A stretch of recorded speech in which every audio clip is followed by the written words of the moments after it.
हर रात आकाश के टूटते तारे नीरा परी के पास गिरते हैं। एक दिन एक तारा अपना रास्ता भूल जाता है और बुझकर गिरने लगता है। नीरा परी उस तारे को उठाकर वापस आसमान में उसकी जगह तक पहुंचाने के लिए जादुई जंगल, चमकती हुई नदी और बादलों के पुल से होकर आसमान तक जाती है। आसमान में जाते ही तारा चमक उठता है और आखिरकार परी के हाथ से आसमान में चले जाता है और नीरा परी को थैंक यू बोलता है। राजकुमार अर्जुन 100 साल की नींद में है क्योंकि उसके सपनों को एक बादल चुरा ले गया था। चांद परी उसे देखने आती है और अपने जादू से उस बादल को बुलाती है।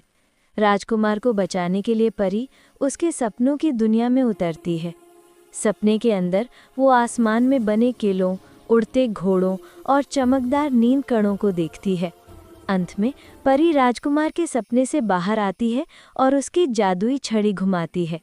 जादुई छड़ी घुमाते ही राजकुमार जाग जाता है। एक दिन एक बिल्ली ने देखा कि आसमान से चांद की परी नीचे उतर रही है। वो उसे देखकर बहुत खुश हुआ। परी ने नीचे आकर उसे कहा कि जब भी तुम मुसीबत में पड़ो तो मुझे याद करना। दूसरे दिन जब बिल्ली एक मटर के खेत गया तो खेत के किसान ने बिल्ली पर लकड़ी से हमला कर दिया। बिल्ली ने तुरंत चांद की परी को याद किया और परी ने उस किसान को बेहोश कर दिया ताकि बिल्ली को कुछ न हो।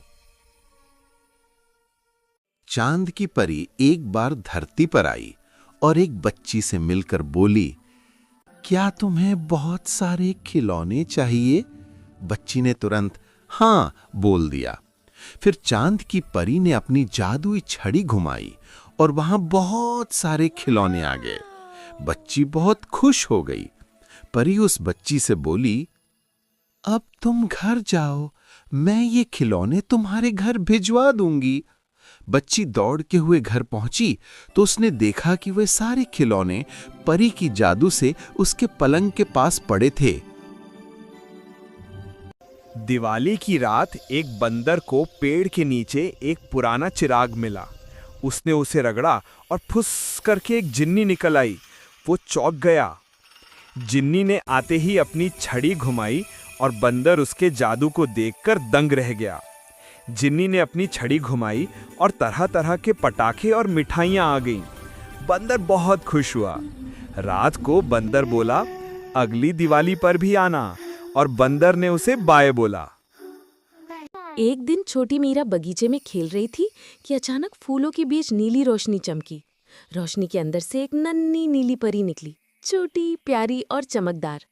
परी ने मीरा से कहा, हमारे तितलियों के रंगों फीके पड़ गए हैं, क्या तुम मेरे साथ चलोगी? मीरा ने हाँ बोला और परी ने अपना छोटा सा डंडा घुमाया और वो दोनों अंदर गई और एक सुंदर जंगल पहुंची। लेकिन वहां की तितलियां बिल्कुल हल्की और बेरंग दिख रही थीं। मीरा ने तितलियों को ध्यान से देखा और बोली, क्या तुम इन तितलियों को पहले जैसा कर सकती हो? परी ने ये सुनकर अपनी छड़ी घुमाई और धीरे धीरे सभी तितलियों के पंख चमकने लगे, नीले, गुलाबी, पीले और सुनहरे। तितलियां खुशी से मीरा के चारों ओर उड़ने लगी और मीरा बहुत खुश हुई।